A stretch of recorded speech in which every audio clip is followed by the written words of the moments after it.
Welcome to the show. James Swanwick here. Today we get to celebrate 2 years alcohol-free for one of our Project 90 clients. So exciting to have someone join us, go through our 90-day stop drinking process and get to check in with them down the line, down the road, and celebrate the fact that they're still alcohol-free and seemingly loving life. And today we're going to be talking to a lovely woman by the name of Anna Lijphart, who is 57. She's from Oakland, California. She's an immigrant and refugee advocate, a social justice advocate, a philanthropist, and an outdoor adventurer. And she's going to share her incredible story about being 2 years alcohol-free. I know if you're listening, you're probably thinking to yourself, well, I'm not sure if I can go 2 years alcohol-free. I mean, I'm not sure if I can even do 90 days. You may be thinking, I don't want to give up forever. Can I just give up for a little bit and do moderation? And all of those questions are valid, and all the answers that you get are valid as well. Our guest today has chosen to remain alcohol-free and just celebrated 2 years. So with that, Anna, welcome. Great to have you here. Thank you. Great to be here. Tell us a little bit more about you, if you will. I know I just gave you an introduction, but just tell us a little bit about you, what you do, and your life at the moment. My life at the moment.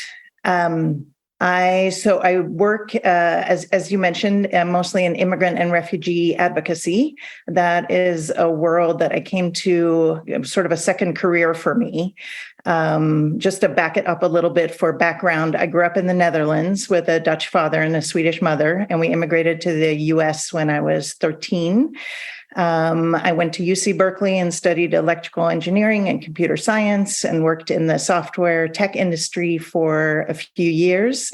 And then later was looking for something with more social impact and significance to do with my life. And I stumbled into immigration. I got accredited to legally represent clients at their asylum hearings. So I got involved with asylum cases and also special immigrant visas for immigrant victims of domestic violence. All this was working at a nonprofit. I ended up spinning a program out of there into its own nonprofit 6 years ago, and ran that organization as an executive director for 2 years, and then continued on, in leadership positions on the board, but also continued legal representation of asylum seekers. That organization has grown and is doing really well and has a big impact on that sector of the nonprofit industry and on immigration advocacy. And now I'm continuing on in that role in a limited capacity for some other organizations as well. It sounds like you do work that really does have a dramatic impact on people and the world. It sounds like you do really fulfilling, purposeful work. Is that the case? 100%. 100%. I think immigration is a very difficult business to work in that it is a very sort of harsh environment, especially at the moment. But at the same time, especially when working with asylum seekers, it's a binary change in someone's life that has such an enormous impact. Without legal status and without asylum, it's hard to move forward in your life at all. Besides the fact that you have safety and protection. Mm. Well, look, I know we're celebrating you as 2 years alcohol-free, but for the benefit of our listener, if you will, let's go back, say, 2.5 years. And give us some context, if you will. What was life like before you made the choice to stop drinking? And, just tell us a little bit about your life then, lifestyle, what were you drinking, how much, how you felt, and we'll bring it up just to the point where you chose to get some support with that. Okay. Let's see, 2.5 years ago, I was still married to Brian. We got married when I was 23 years old. And I guess 2.5 years ago, is right smack in the middle of COVID, right? Was mostly working remotely at the time. We have two children. Our oldest son, Connor, works in Portland as a golf course designer. My youngest, Aiden, lives in Los Angeles and is attending graduate school in computer science at the University of Southern California. During COVID, so Brian is a retired what they call serial tech entrepreneur. So he's founded several businesses and taken two public, so very successful in his work, which meant that he retired early. And we were, living under COVID. I was working remotely.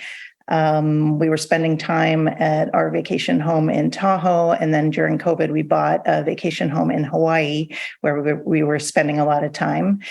As far as the drinking is concerned, I was a solitary drinker.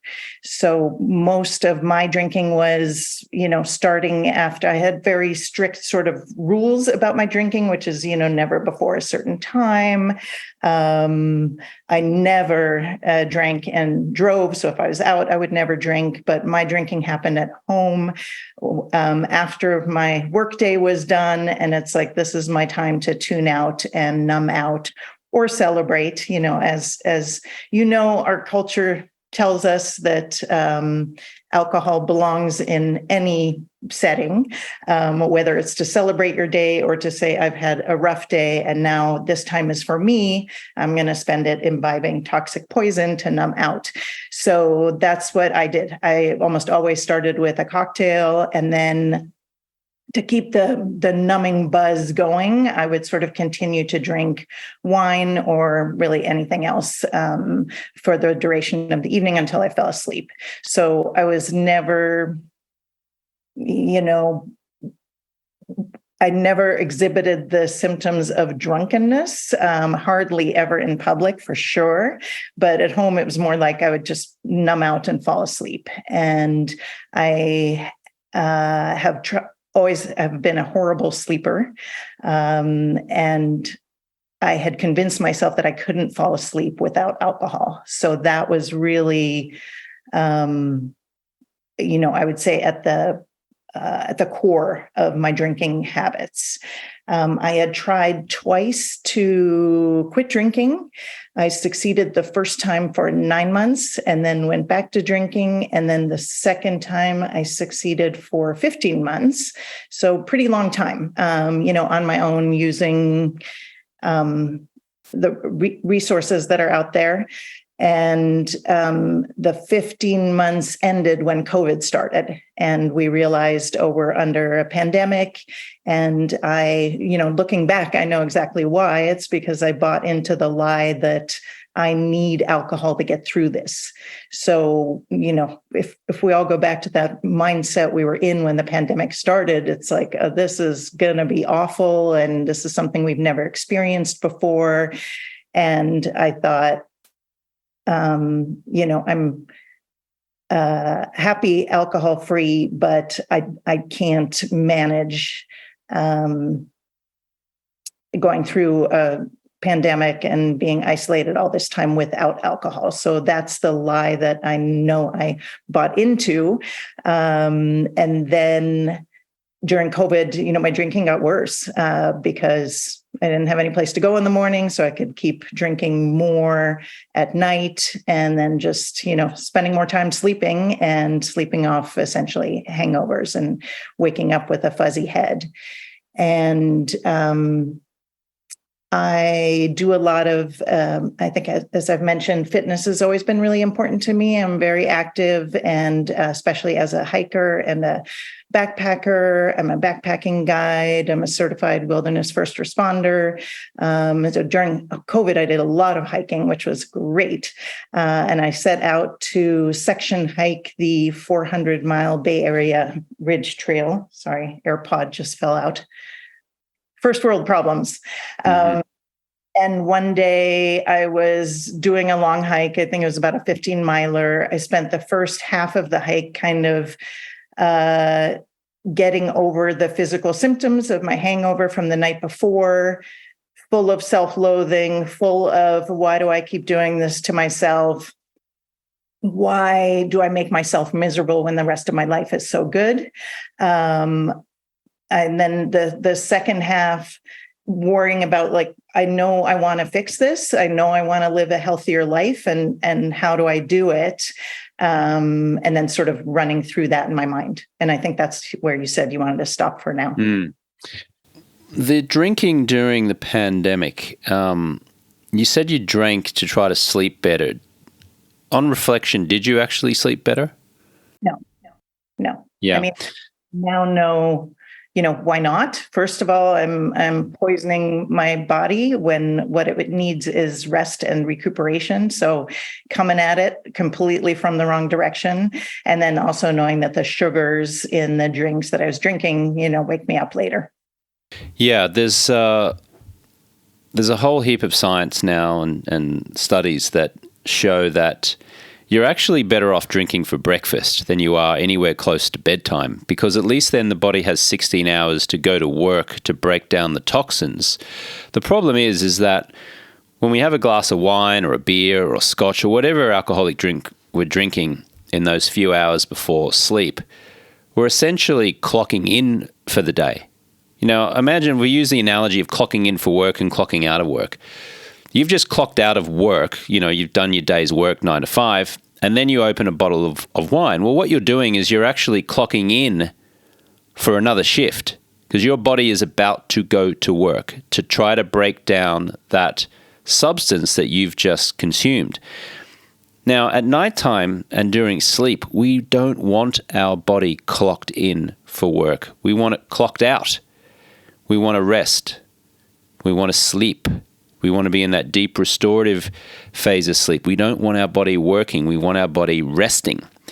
And so while it is true that drinking some alcohol can, in fact, help you fall asleep in terms of, what would be more accurate would be help you to pass out, because it is a numbing agent.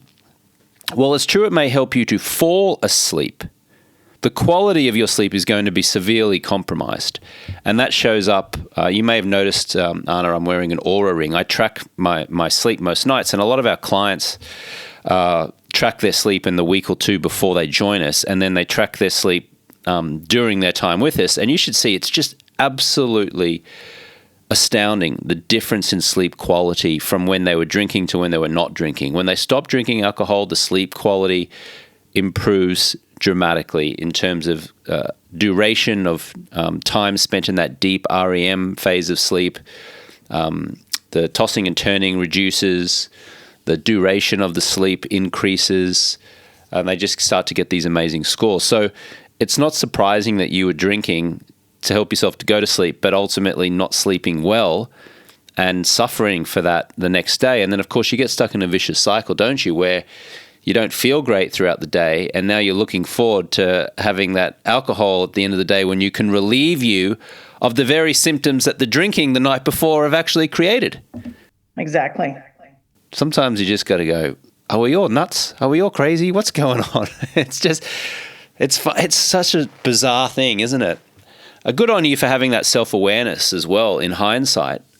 Well, a lot of that is thanks to all you great coaches in Project 90, for sure. Oh, thank you. I appreciate that. You mentioned your, I'm assuming now your ex-husband, Brian. Is that right? Correct. So was your drinking a cause of any marital strain? Did that contribute to that? Was that a separate issue? Like what was, if you feel comfortable sharing, of course, did the alcohol play a part in that? So, it's interesting that you frame the question that way, because that actually makes me think about, when I came to the realization that it's like, okay, I really want to stop for good this time.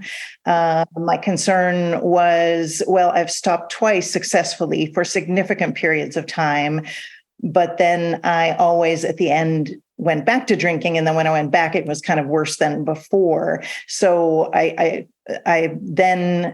was concerned that, if I do the same thing's going to happen, and I don't want to go back to drinking. So I need some help to get out of this. I think everybody has been asked the question, what about Alcoholics Anonymous? And obviously that question was in my mind, and the question, am I an alcoholic?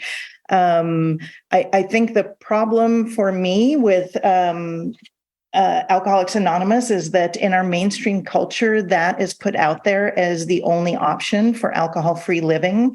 And the focus is not where most of us need to have it for so many reasons.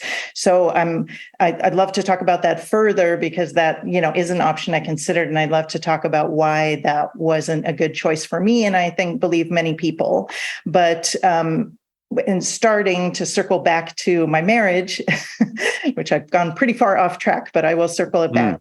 That I think we all know that a big part of Alcoholics Anonymous is this idea of making amends to the people that you've hurt through your drinking.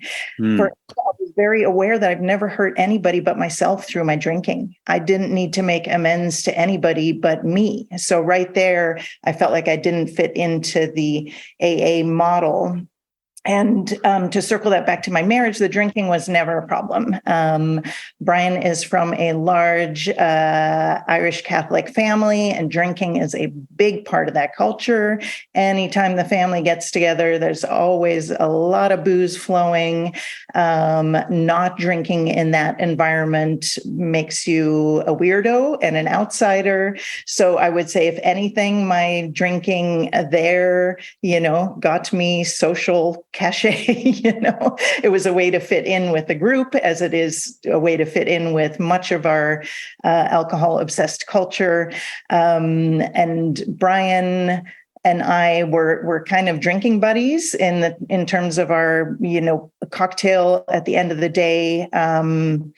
For many, many years together. So it's a way in which we bonded. So again, it did not take away from our marriage in any way. He's survived tongue cancer, which I think is interesting, because I know I just listened to a podcast where you had a Project 90 participant who had tongue cancer as well. And alcohol is a big contributor to that. And after that, so he had a lot of radiation. Brian had a lot of radiation on his tongue. And after that, alcohol was unpleasant because it burned his tongue. So he became much less of a drinker after that. And that was in 2006.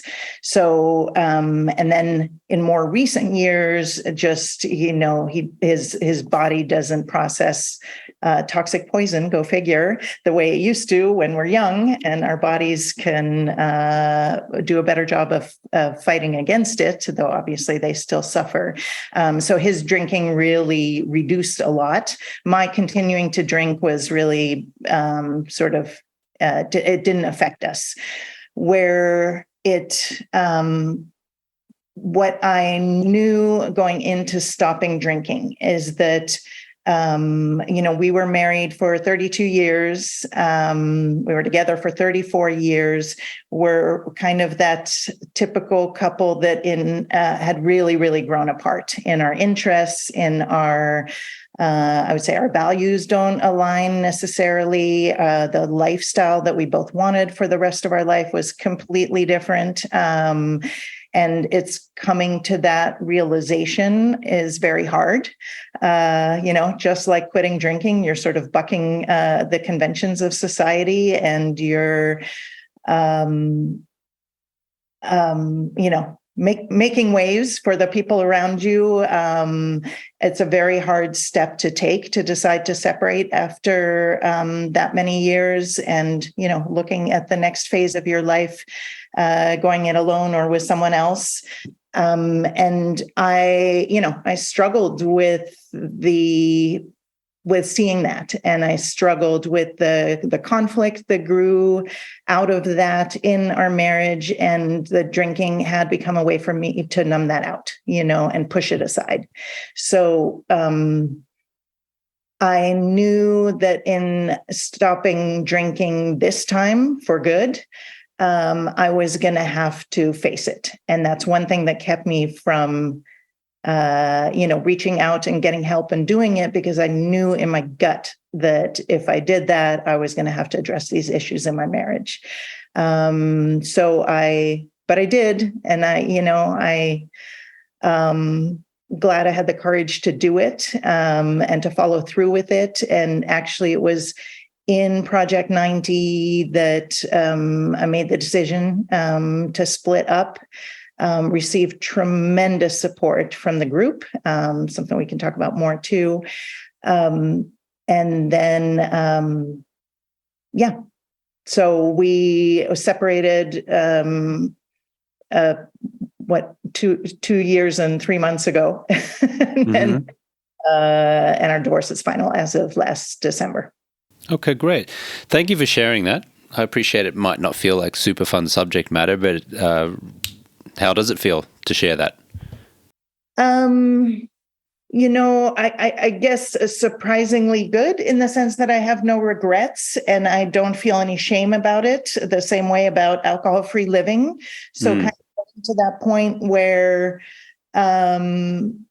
you feel good about the decisions that you've made because you made them with clarity. And it was a decision that was enormously sort of helped by the coaching they received in Project 90, because I really see Project 90 I shouldn't say just as an alcohol-free program, but it's a life coaching program. It's a wellness program. If you're looking to achieve a healthy mind, body, and spirit, it's the knowing that you cannot do that if alcohol is present in your life. It's the barrier that is going to keep you from achieving all of those things.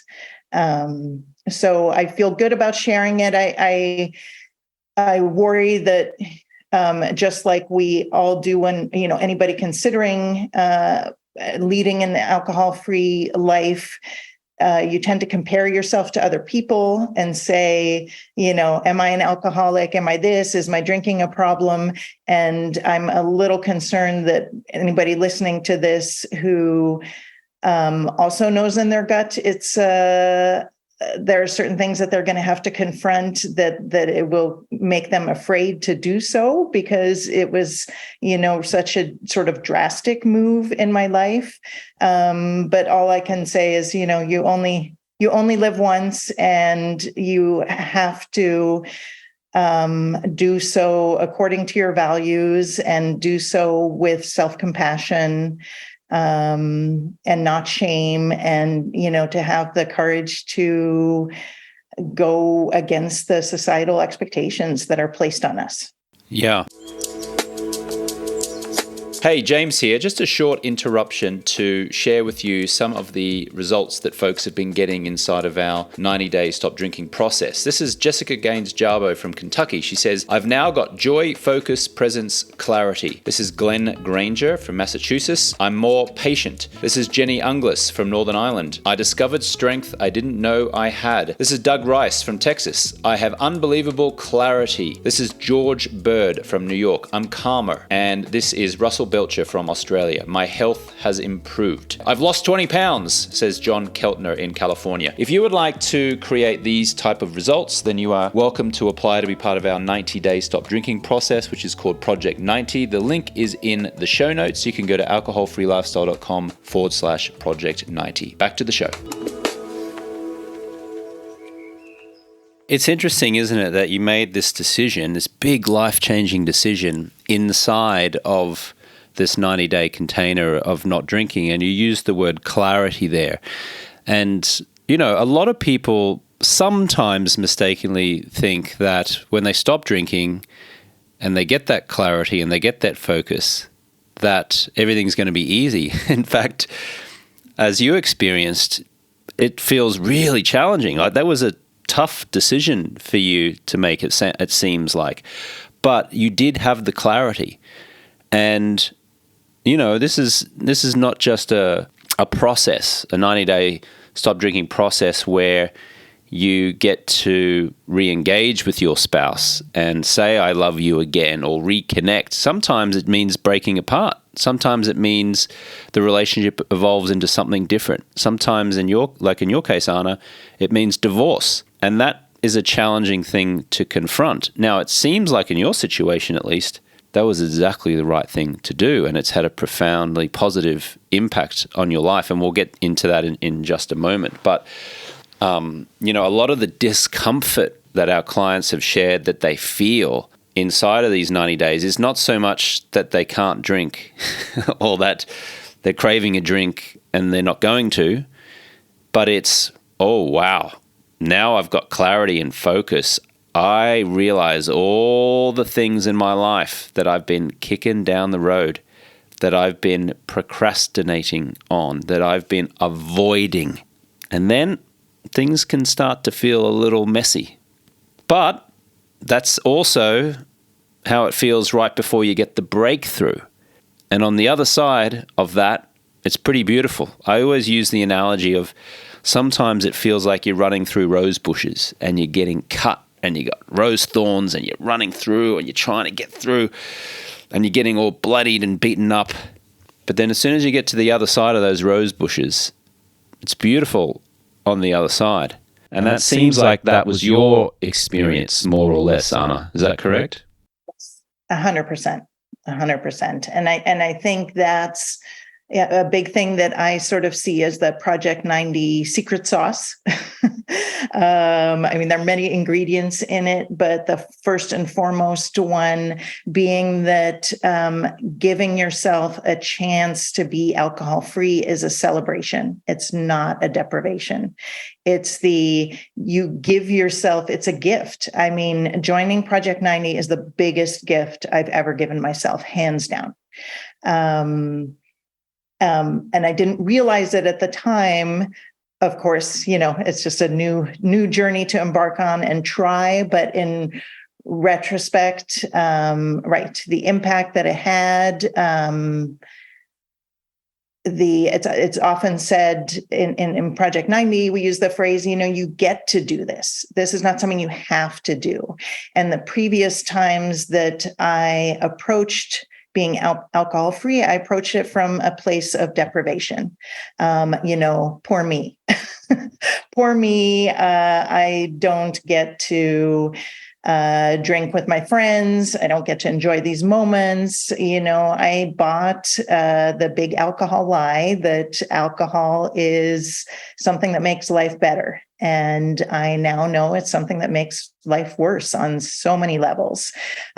So Project 90 gave me the opportunity to not only develop the healthy habits and the skills to avoid it, but more importantly, to not want it. I don't have any desire. I just feel super happy about it being gone from my life and having that clarity and focus and going forward. It feels honestly like a daily celebration. Beautiful. Thank you for sharing that. You mentioned that during the 90-day container you were in, you got a lot of support from coaches and from some other clients. From the other clients, did you feel a sense of connection with them? Did it feel like the other clients were a similar demographic to you, similar age, similar outlook on life, and that contributed to you feeling supported and safe? Like, what was it about the other members, I guess, that supported you through the journey? Yes, that is another very strong yes answer to that. Another huge part of Project 90's secret sauce, I think, that makes it successful is that I know that you screen people coming in for those similarities. So there's a sort of an immediate bond. One thing that we all have in common is we tend to be very successful on the outside, but we just have this thing that is keeping us from living to our full potential and living with a healthy mind, body, and spirit. So the pre-screening helps for sure. We have certain characteristics over which we bond. There's an instant sense of belonging in the group. And I think the way the communication is made so easy, you've talked about on your podcast too. I know people are familiar with it.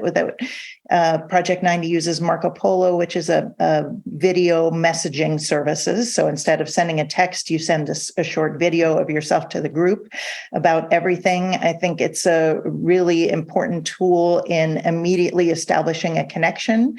You encourage and commit to it. It's certainly in the first month, leaving a Marco Polo message for the group every single day. I launched right into that and did it. And I have this memory on day 10, I flew from Oakland to Maui, Hawaii. And, it was a busy day traveling, and I felt like I want to leave my polo. I want to talk to my people. And I went, but there was no opportunity in the day. So on the plane, I recorded from the bathroom on the plane.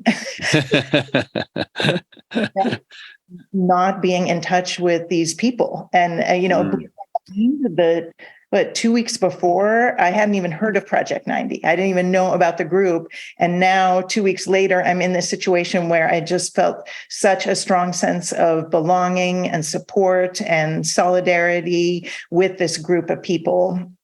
That was so important going forward. And I know some of your as I mentioned, I just listened to the podcast of Ray, I forget his name, but he talked about how in Marco Polo, people will just share. It's just share anything that's on your mind, whether it's an epiphany, where we all have lots of those. So you learn from other participants in the group, whether it's, somebody reaching out and saying, I'm struggling with this today. I mean, people jump on immediately. We had this one case where a participant in Australia had reached into the fridge and reached for what she thought was alcohol-free beer. But it turned out it was her husband's beer with alcohol in it. She took a swig of it and swallowed it before she realized it. And she sort of panicked, she didn't come through on her commitment. That's how she felt. And she was so angry at her husband. And, it brought up a lot of emotions and feelings. She left this on a Marco Polo message, went to bed, and the next morning she woke up to 15 messages saying, hey, love, you're okay. You're okay. You didn't mean to do it. And in fact, you learned an important lesson. You hated the taste of it. So that shows you've come somewhere. And, you're approached with so much support and compassion from the other participants that is just, it's immediately there. And for me, being able to talk through my decision to go through a divorce, telling our kids, even though they're adults, is hands down the hardest thing I've done in my life. It's very hard to know that you're hurting the people that you love most with your actions. But I received so much support from that, going into the conversation, coming out of the conversation. So the connection, I can't overstate the connection that you feel with the Project 90 community when you're in it. Thank you. Appreciate that, Anna. And just so the listener knows, I wasn't teeing Anna up here to speak glowingly about Project 90. She's just proactively sharing that. And I do appreciate you sharing that very much. I do so. I also want to just clarify as well. It's interesting, as soon as people hear video messaging, mobile phone app, they immediately think, social media, and then they immediately say, I don't do social media. I'm not big on social media. I hate social media. Just to be clear, this is not social media. This is simply an internal communication tool by which members and clients can speak to each other. It's simply a way of sending messages to each other via like a video selfie, for example. It's all private. It's all confidential. None of it goes outside into the public. You don't have to post on an Instagram or a TikTok or anything like that, because all of our clients wish to remain private and confidential, except for those who, like Anna, get to the point where they actually want to share their story in the hope that it inspires someone to take action, like Anna is doing right now. 100%. And I would also say, as a person with a legal background, the confidentiality is so important. And the Marco Polo, the videoing within the group, it feels like a totally safe space. And that's the main thing, because you know that it's safe and confidential, kept within the group. And everybody takes that very seriously, as they should. Otherwise, it would not feel like a safe space. And also to get over, I know a lot of people don't, and myself included, I don't like to hear myself speak necessarily. I don't like to look at myself speaking necessarily. And the way I got over that is the Marco Polos, I just did them all spontaneously. I never went back and listened or looked at any of my own Marco Polos, because I know then the self-critic is going to come out, and then I make it an unsafe space for myself. So I just thought I'd throw that out there for some people that might help. So let's change direction just a little. And I would love to know, what is life like now that you've been 2 years? I mean, you mentioned that you did 9 months alcohol-free, I think, 15 months alcohol-free. And now on this go, you're 2 years alcohol-free at least. And it seems like, based on what you're sharing, that this is it. This is the breakthrough that you've had. So tell us a little bit about some of the incredible benefits that you've experienced. You mentioned weight loss previously. Maybe you could talk to that. Some of the adventure trips that you've taken. What's life been like as a newly divorced woman, I guess? And yeah, just tell us, what's life like during these 2 years alcohol-free? It is completely different. I wake up every morning with a clear head and an appreciation for that clear head. It's really the freedom. And I think also 2 years in, the knowledge and awareness of our alcohol-obsessed culture. I've become hyper aware of its impact in so many facets of our lives, and every time I see that impact, I'm glad that I'm free of it now. Life is good. I'm pursuing what I want to. I'm living according to my values. As I mentioned, I grew up in the Netherlands. It's a very crowded country, and we live in small places and are very conscious of the environment. I'd say, compared to the U.S., Holland has just always been much greener than the U.S. I, moved to. I've lived, which this is recognizing that this is coming from a place of extreme privilege and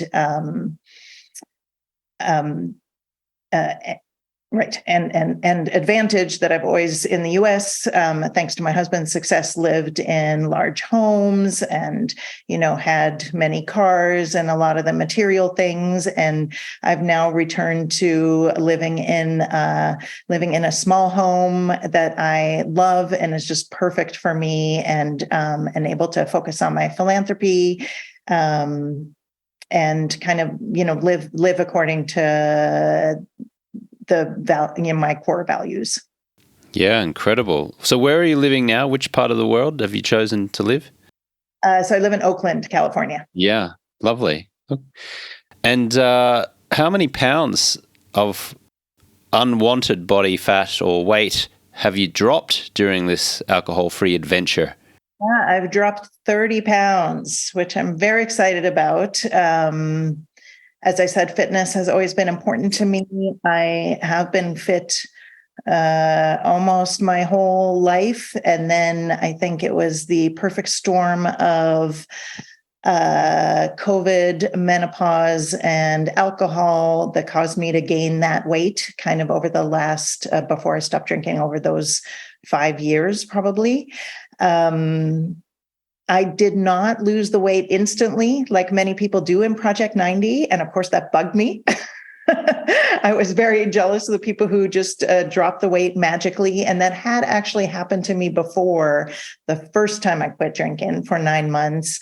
I remember losing 13 pounds in 3 weeks, which is an indication of not only the number of calories that you're consuming through alcohol, but also how alcohol, contributes to you making poor food choices. After I have a glass of wine, I think it was a fabulous idea to eat a bag of chips that I otherwise wouldn't have. So I was very disappointed during Project 90 that I wasn't dropping the weight, and you hear other participants dropping it.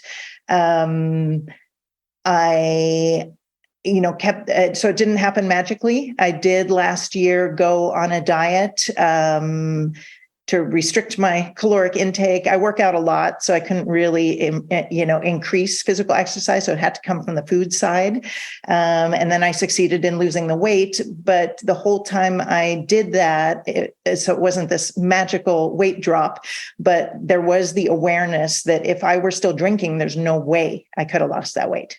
So it's recognizing that, just dropping alcohol might not magically solve all the problems or all the challenges that you face, but its presence in your life is going to prevent you from addressing those challenges head on. And you're just not going to be able to improve yourself if alcohol is still showing up in your life. You mentioned the word freedom a few times. You feel freedom. Describe that for us. What do you mean by that? For me, it feels like that I used to have a weight in my life that is no longer there. I think other people have addressed this as well. I suffer from anxiety that can, slip into depression. That was another reason that I drank, is to numb the anxiety, whether it was about anxiety or something that happened that day, anxiety over something that I feared would happen the following day. So I used alcohol to numb out that anxiety. And what I learned is that I had a lot of anxiety just about alcohol because I was using it as a prop, and it was a bad habit that I would often be in situations where it's like, oh, where is my drink coming from tonight? Not. So if I would travel, for instance, okay, well, where am I going to get my drink so that I can fall asleep? And I've always traveled a lot. I would venture to say I travel even more now, and just not having alcohol on my radar, it leaves me free to just open myself up to the positive experiences in travel, which I thought, because I bought into the lie that big alcohol is part of celebrating life. I used to think, oh, let me go, get the special drink that is available in this country or in this region. And now I can focus on other things. And actually, a fun thing for me has been to look at every country's alcohol-free culture. So really noticeable that 5 years ago, I was in Australia. I went to a bar. So this was during one of my prior non-drinking stints before it became permanent. And I went to a bar and asked for alcohol-free beer, and they didn't know what I was talking about. And now, the alcohol-free cultures everywhere is really developing. I think Project 90 is on the forefront of kind of a cultural reckoning, if you will, and awareness that people are starting to wake up to the fact that alcohol in any amount is bad for you. And we live in a capitalist society. And so if big alcohol could find ways to make money in alcohol-free stuff, that's great. And I'm happy it's available, and very interesting to see in other countries. Like, I was recently in Belgium and I asked for alcohol-free beer. Usually now you get several selections. Their main brand, they market as a sport beer. So as a beer for athletes, which I think is brilliant branding, because it's true. Those of us who are into fitness and sport, we want to be healthy. So this is a healthy alternative. So again, they're approaching it from a celebration side, not from a deprivation side. Yeah, I love that. You've been very kind to send me some really amazing photos of your travels as well via text message over the past couple of years. Where are you in this photo, Anna? I'm in the Lofoten Islands, which is they're part of Norway, north of the Arctic Circle. Okay, great. We're seeing Anna's adventurous side here. And what about here? Is that the same spot or a similar location? A little bit farther south, but it's still in Norway. So that's one of the Norwegian fjords. Yeah, and for the listener who can't see what I'm doing, I'm just holding up a photo, a couple of photos that Anna texted me proactively to celebrate the fact that she was 2 years alcohol-free. I so appreciate you sending me those texts. It's such a thrill for me to be able to see you smiling and adventurous and out in nature and just loving life, which is what people who are alcohol-free can really experience. And I really want to thank you for being so candid with us on our conversation today and for sharing your incredible journey and story with our listener. I'm sure someone's listening in the car or as they're driving or at home or however they're listening and have been in some way inspired by your story. And maybe that just means they start reducing. Maybe it means they cut back next month. Maybe it means they stop entirely. Maybe it means they reach out to us to get support. Maybe it means they go to AA. It doesn't matter. Whatever you do, listener, to have a better relationship with alcohol, we support you here at Project 90 and at Alcohol Free Lifestyle. Anna, thank you so much. Thanks for having me. Hi there, this is James Swanwick. Thank you so much for listening to the show. I would be so grateful if you would leave a review. That will help us climb the rankings and get our show exposed to so many more people who could really benefit from the content. You can do that by going into Apple Podcasts, rating the show, writing a little one-sentence summary, and posting it. That would be so amazing. Thank you. Likewise, if you would like to schedule a 15-minute exploratory call and apply for our Project 90 program, then you can do so by going to alcoholfreelifestyle.com/project90. If you'd like to get the free guide, that is the Alcohol Freedom Formula Guide, you can go to alcoholfreelifestyle.com/guide. Our YouTube channel is at alcoholfreelifestyle.com/YouTube. You can follow me on Instagram and TikTok at James Swanwick. Thank you so much for listening. We so appreciate you, and we'll catch you on the next one.